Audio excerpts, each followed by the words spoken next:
Those who stand on tiptoes do not stand firmly. Those who rush ahead don't get very far. Those who try to outshine others dim their own light. Lao Tzu. How can we improve when we stop trying to improve? Many people waste their efforts trying to better their lives with questionable results. They gain knowledge and chase external things while exhausting their bodies and burdening their minds, only to end up in discontent. The Taoists observed that humans tend to act in ways that are counterproductive, and in their attempts to alter the natural way, they only make things worse. All these strivings, rules, ethics, values surely are invented to benefit humanity, but according to the ancient Taoist sages, we should get rid of them all. Why? Because all these man-made ideas only remove us further from the natural flow of life. Trying to alter what nature has intended is like swimming against the stream. It's exhausting and gets us nowhere. This video is about not trying to change the world, to gain the world.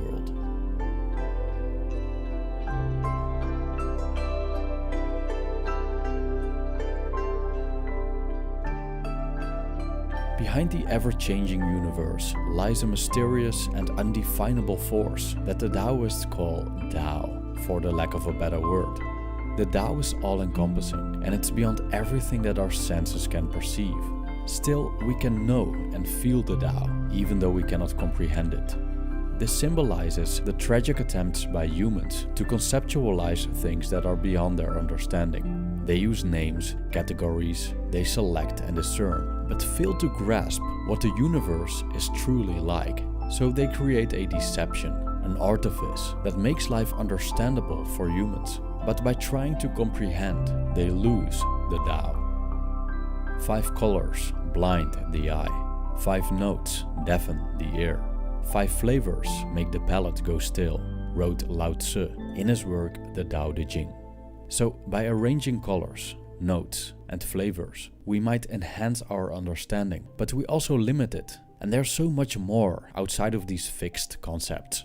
The same goes for the human tendency to make rock-solid rules for everything to get a sense of control. Again, we limit ourselves by doing so, because the world is ever-changing, and what works today may not work tomorrow. Also, from a sense of solidarity and justice, people create immense bodies of ethics, moral codes, and rituals that form an artificial way of life.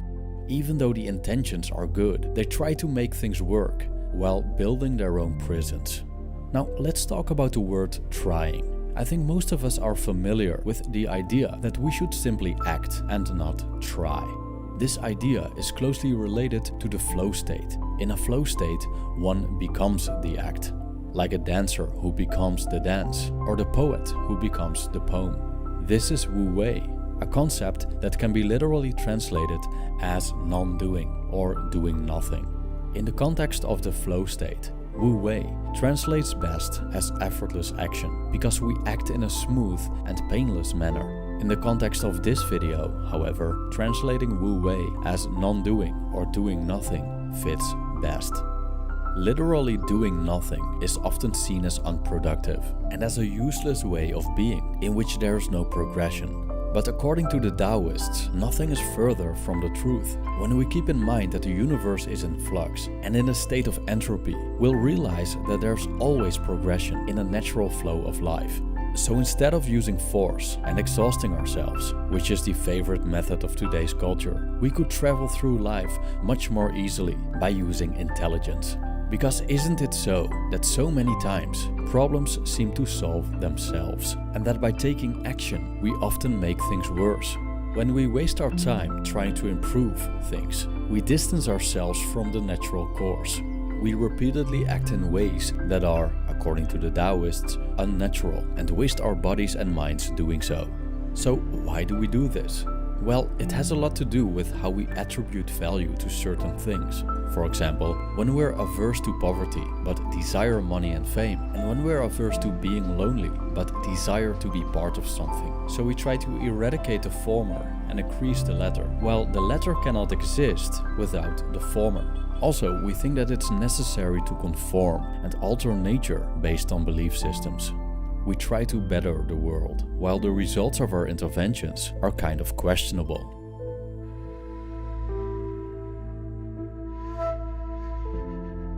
Now, how can we bring these ancient theories into the modern world? According to Taoist thinking, in what ways do we, modern humans, try, while our efforts only leave us with peanuts in the end? Let's explore some examples of how we try, using the ancient Taoist scriptures, the Tao Te Ching and the Zhuangzi. The first one is trying to improve the world. Alan Watts, who was a fervent scholar of Taoism, once pointed out that the goody-goodies of society are the biggest troublemakers. Their must-save-the-world attitude often disrupts the natural course, simply because they seek to enforce man-made ideas of what's good and evil. An example is communism, which originally sprouted from a desire to change humanity for the better, based on equality and honest distribution of goods. However, apart from the discussion if this approach is natural or not, the ways in which the communists spread their ideology were absolutely brutal. In the Zhuangzi, we find a story about a man named Yan Hui, who asked Confucius for permission to travel to the country of Wei, after he heard that it's ruled by an incompetent ruler. Yan Hui wanted to use everything he learned about governance to improve the country of Wei. Confucius, however, discouraged him to do so, not only because Wei's highly disagreeable leader probably wouldn't listen, but also because people in general don't like outsiders coming in telling what's better for them from a place of moral supremacy. As Confucius stated, and I quote, "If you do not understand man's mind, but instead appear before a tyrant and force him to listen to sermons on benevolence and righteousness, measures and standards, this is simply using other men's bad points to parade your own excellence." End quote. We could ask ourselves, in what way is using other people's faults to create a nice role for ourselves genuine virtue?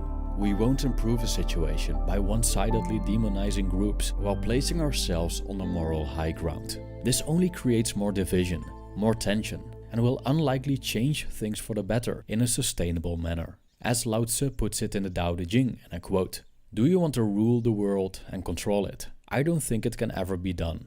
The world is a sacred vessel, and it cannot be controlled. You will only make it worse if you try. It may slip through your fingers and disappear." End quote. Now, the second one is trying to be happy.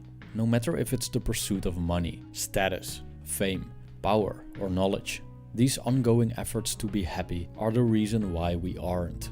We think that we're happy when we've got $1 million in the bank, or when we finally published that book, or when our YouTube channels have 100k subscribers. But this is hardly the case. Sure, we enjoy some momentary pleasure, but that's not happiness according to the Taoists. Moreover, by this pursuit, we exhaust our bodies and minds, while tragically never achieving what we're looking for.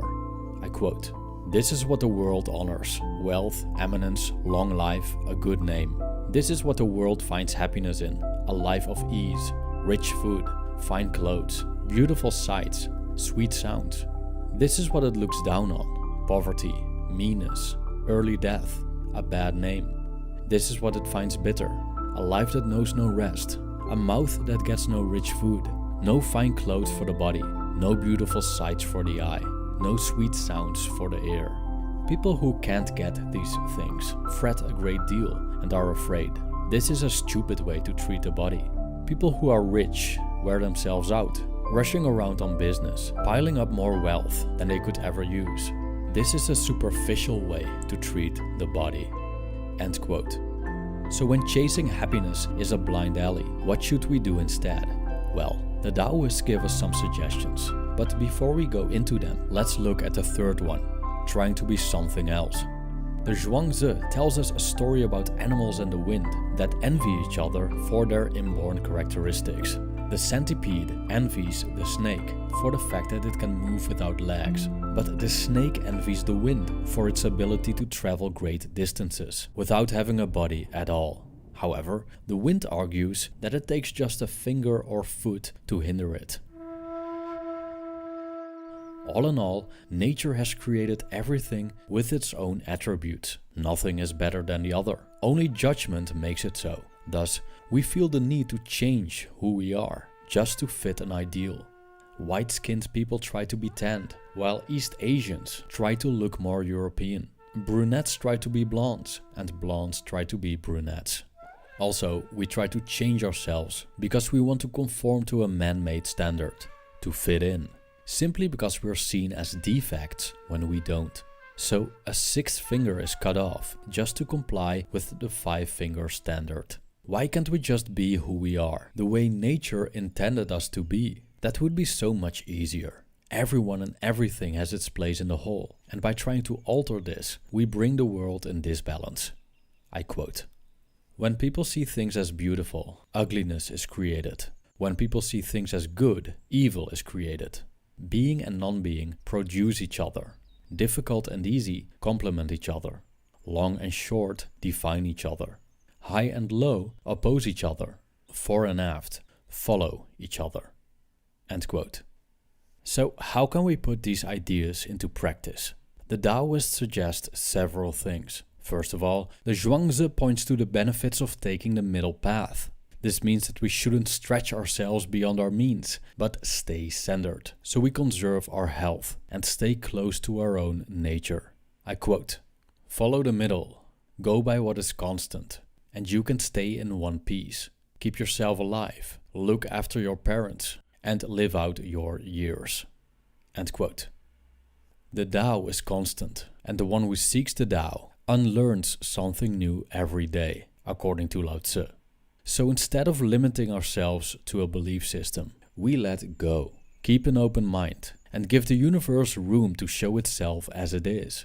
Trying to change nature is a futile pursuit, as is trying to blur our vision of nature by man-made constructs. Instead of adding to knowledge, we let go of knowledge until we reach a point of inner stillness. Only then we're opening ourselves up to the Tao, or what we from a theistic point of view could call God. In this state of emptiness, we feel content, and contentment is true happiness. The Taoists call this process the fasting of the heart. By unlearning something every day, the Taoist arrives at non-action. It's the art of not trying, while nothing will be left undone. Thank you for watching.